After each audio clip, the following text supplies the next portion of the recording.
वास्तविक ज्ञान सीरीज।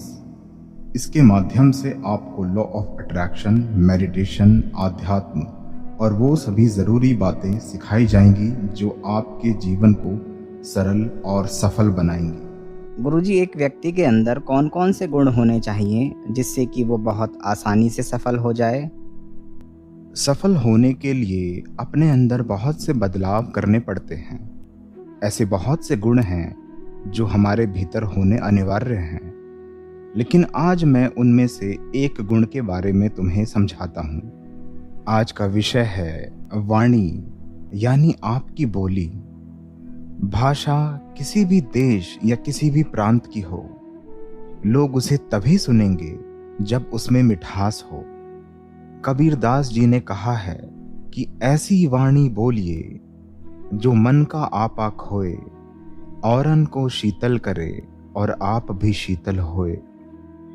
किसी भाषा को बोलने से पहले ये ध्यान रखना जरूरी है कि उसमें शब्दों का चयन ठीक से हो रहा है या नहीं, क्योंकि आपकी बोली बता देती है कि व्यक्ति कैसा है और ये भी बताती है कि कैसा ज्ञान रखता है। गुरुजी, तो आज वाणी के बारे में बताइए। भारतीय शास्त्रों में इसका क्या स्थान है?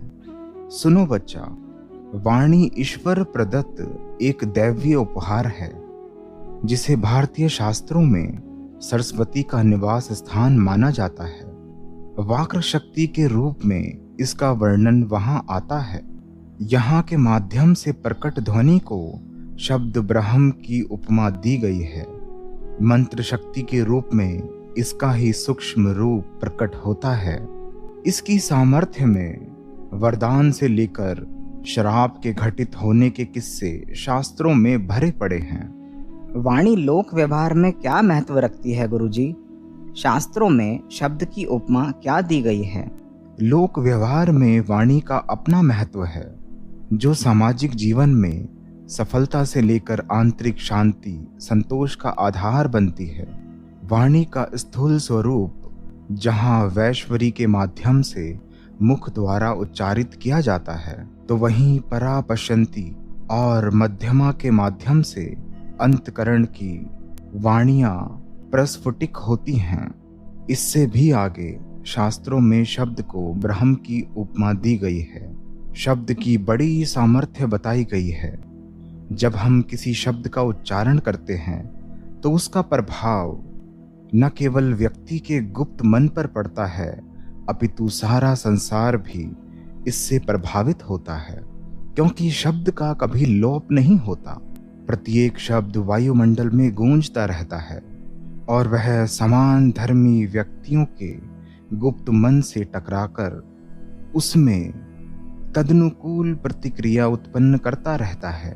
क्या शब्द हमारे स्वभाव और चरित्र के निर्माण में योगदान देते हैं गुरुजी? हाँ बच्चा, यह अनुभव सिद्ध बात है।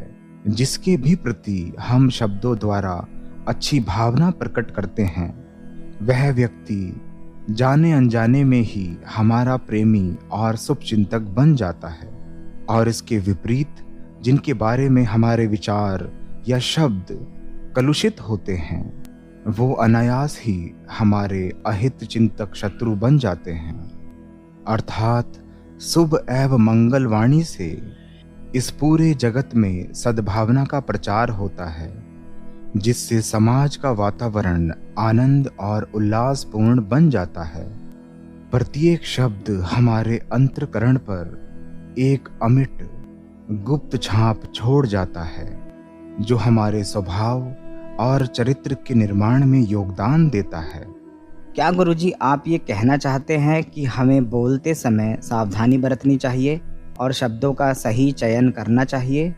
सुनो बच्चा, शब्द की इस अतुलनीय सामर्थ्य को देखते हुए हमारे शास्त्रों ने हमें प्रत्येक शब्द के प्रति अत्यंत सावधान रहने का संकेत दिया है तथा वाणी को सदा मधुर, पवित्र और हितकारी बनाए रखने का निर्देश भी दिया है।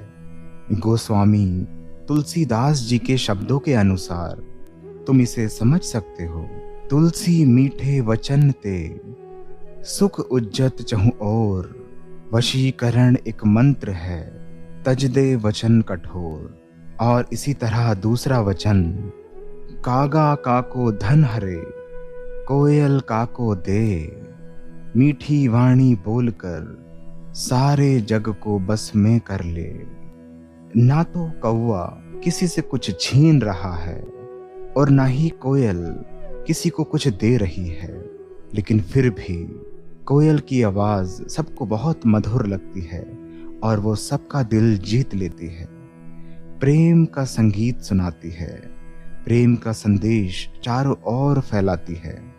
मीठी वाणी बोलकर किसी को भी अपने वश में किया जा सकता है, दूसरों को अपना बनाया जा सकता है, लोगों के हृदय में अपना स्थान पाया जा सकता है।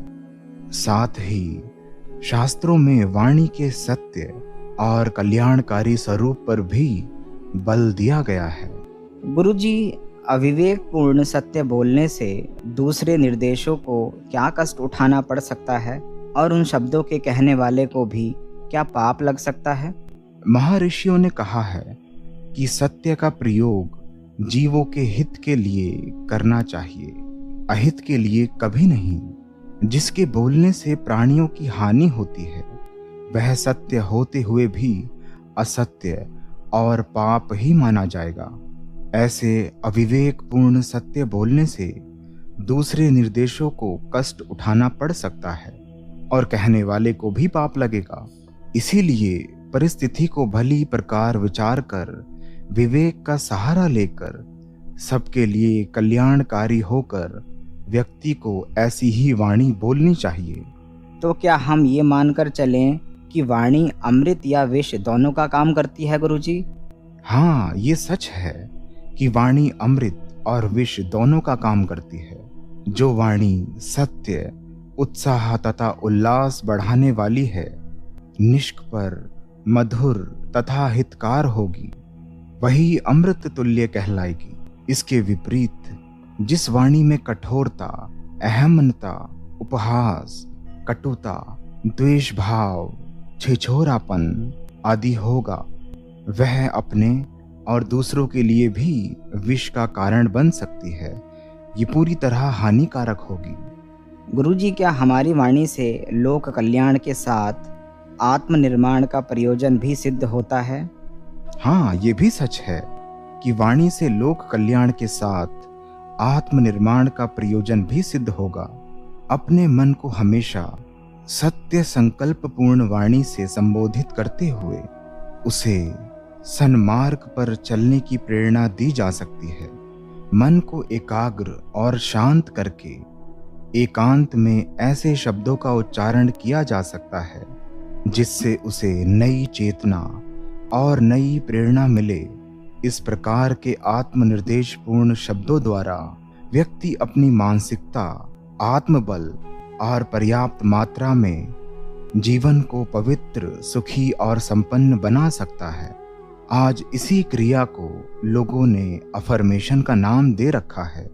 वाणी को सशक्त और प्रभावी बनाने के लिए मौन का अभ्यास किया जा सकता है। गुरुजी, हमारे जीवन में मौन का क्या महत्व है? क्या वाणी दुरुपयोग से हमारी शक्ति का कोई अंश नष्ट हो जाता है? मौन में शब्दों की अपेक्षा अधिक वाक शक्ति होती है। इसके विपरीत वाणी के दुरुपयोग से हमारी शक्ति का एक बड़ा अंश नष्ट हो जाता है। इसीलिए इंद्रिय संयम के लिए जैसे ब्रह्मचर्य का महत्व है, वैसे ही वाणी के संयम के लिए मौन की महिमा बताई गई है। इसके विपरीत वाचालता, व्यर्थ प्रलाप हानिकारक सिद्ध होते हैं। जो इंसान बहुत अधिक बोलता है उसकी वाणी से मधुरता चली जाती है, उसकी वाणी में वो ठहराव नहीं होता। जो इंसान अधिकतर मौन रहता है और आवश्यकता होने पर ही बोलता है, उसकी वाणी में तुम एक वजन महसूस कर सकते हो। क्या व्यर्थ प्रलाप करने यानी बेकार की बातें करने से ऊर्जा की हानि होती है गुरुजी? क्या हमारे व्यक्तित्व पर इसका कोई प्रभाव पड़ता है? व्यर्थ प्रलाप से ऊर्जा का अनावश्यक क्षय होता है। दूसरा, इससे व्यक्तित्व का हल्कापन भी प्रकट होता है। फिर ये भी नहीं पता कि अपने बहाव में जवाब कब फिसल जाए और अर्थ का अनर्थ हो जाए, जो बाद में स्वयं के लिए गंभीर पश्चाताप का कारण भी बन जाता है। जैसा कि रहीम साहब ने अपने दोहे में कहा है, रहीमन जिविया बावरी, कह गई सरग पताल, आपन तो भीतर गई, जूते खाए कपाल। यानी यह हमारी बोली ही है जो हमें फूलों के हार पहना देती है और यदि फिसल जाए तो जूते भी पड़वा देती है। गुरुजी, बुद्धिमान लोग वाणी का किस तरह प्रयोग करते हैं और विपरीत वाचालता से कैसे बचा जा सकता है? बुद्धिमान लोग वाणी का प्रयोग चुने हुए शब्दों में करते हैं। छलनी से छान कर जो कहना चाहिए वे उतना ही कहते हैं और हर व्यक्ति को उतना ही बोलना चाहिए जितना आवश्यक हो। अगर बोलना ही हो तो कम से कम बोलो। एक शब्द से ही काम चल जाए तो दो मत बोलो। इस विषय में चींटी से अच्छा उपदेश कोई नहीं देता और वह मौन रहती है। वाणी का सदुपयोग एक तरह की सावधानी ही है जिसका अभ्यास सबको करना चाहिए। और कमेंट में बताएं, आपके रिस्पॉन्स के आधार पर ही आगे की सीरीज बढ़ाई जाएगी। तो हर एक एपिसोड को लाइक, शेयर, सब्सक्राइब ज़रूर करें ताकि हमें मालूम हो कि आगे भी आप इस तरह की चीज़ें चाहते हैं।